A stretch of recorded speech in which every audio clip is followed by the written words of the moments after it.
The drama surrounding Isaac Cruz has never been about perfection. It has always been about survival, adaptation, and the relentless will to push forward when everything around him threatens to collapse. In a sport where legends are often defined by flawless records and highlight reel knockouts, Cruz represents something far more visceral. He is chaos wrapped in discipline, a fighter forged not in easy victories, but in nights where the margin between triumph and disaster was razor thin. From the very beginning of his rise, there was a sense that Cruz was different, not just because of his compact frame, his relentless pressure, or the nickname Pitbull that seemed less like branding and more like a warning, but because of how he responded when things didn't go his way. Many fighters look dominant when they're in control. Very few remain dangerous when they're losing. Cruz, somehow, becomes even more terrifying. One of the defining moments of his young career came when he stepped into the ring against Gervonta Davis, a man whose reputation alone was enough to intimidate seasoned contenders. Davis wasn't just another opponent, he was a phenomenon. Undefeated, explosive, and carrying knockout power that had dismantled nearly everyone placed in front of him. And yet, when Cruz accepted the fight on just 2 weeks' notice, it wasn't seen as bravery by most. It was seen as a mismatch. The odds were stacked mercilessly against him. A short training camp, a dangerous opponent, a global audience expecting a quick and brutal ending. Everything pointed toward Cruz being another name on Davis's growing list of victims. But what unfolded that night told a very different story. From the opening bell, Cruz refused to play the role assigned to him. Instead of backing down, he surged forward, cutting off the ring with a quiet intensity that immediately disrupted Davis's rhythm. There was no hesitation in his approach, no feeling out process, just pressure. Constant, suffocating pressure. Every punch he threw carried intent, not reckless, but purposeful. He wasn't trying to outbox Davis. He was trying to drag him into a fight, a real fight, one that tested more than just skill, one that tested heart. And for the first time in a long time, Davis was forced to adjust.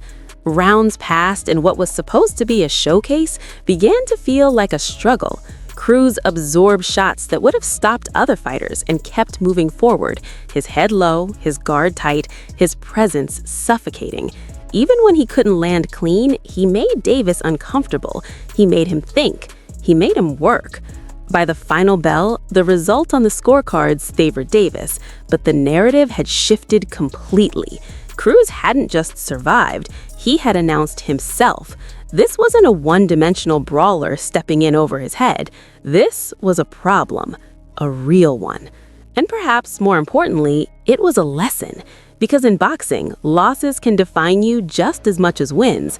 And for Cruz, that fight wasn't a setback. It was a foundation, a glimpse of what he was capable of even under the worst possible circumstances.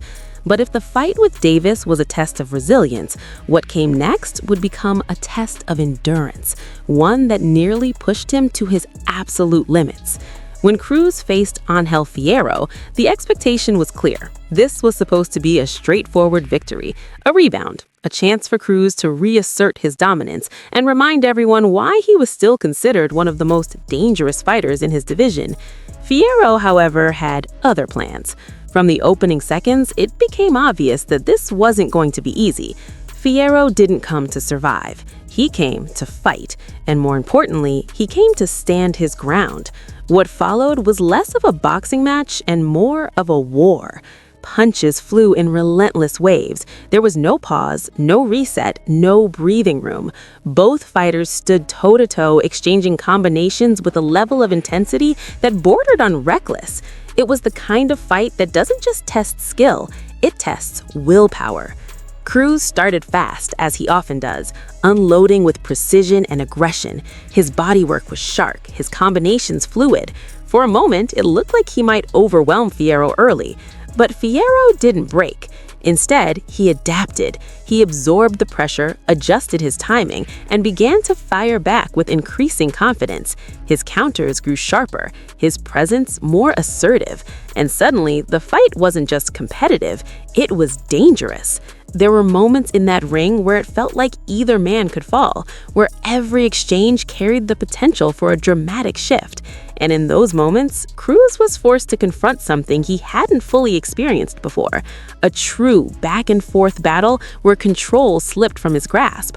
The crowd could feel it. The commentators could feel it.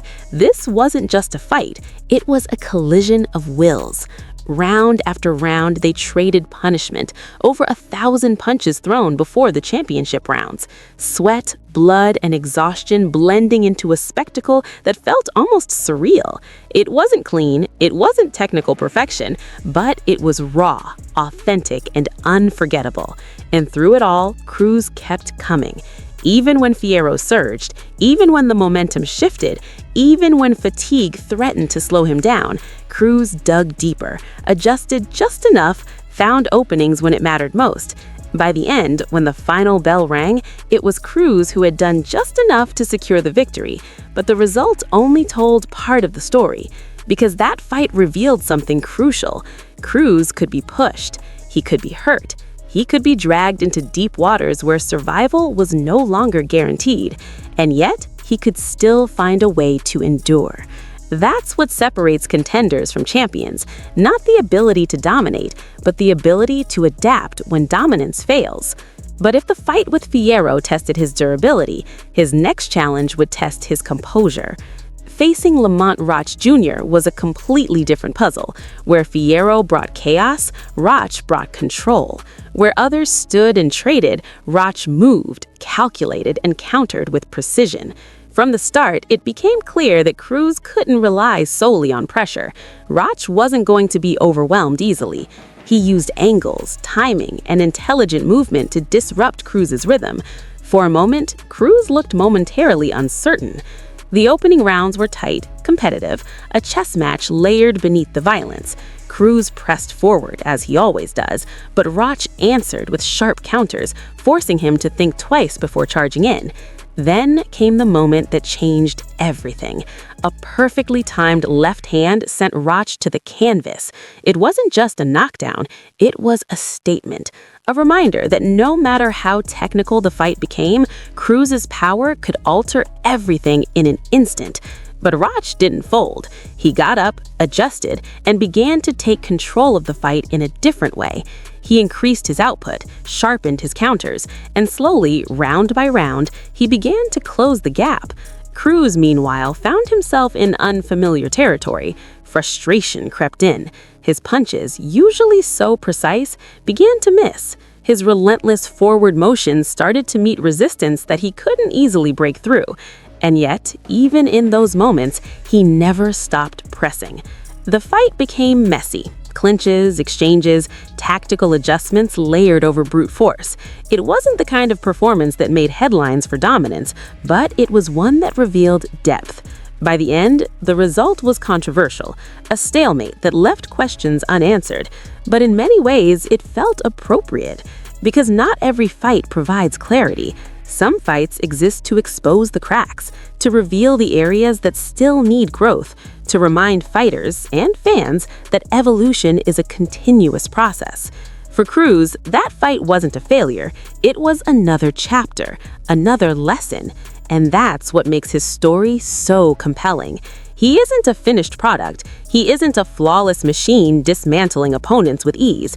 He's a fighter in progress, a warrior shaped by adversity, sharpened by challenge, and defined by his refusal to back down.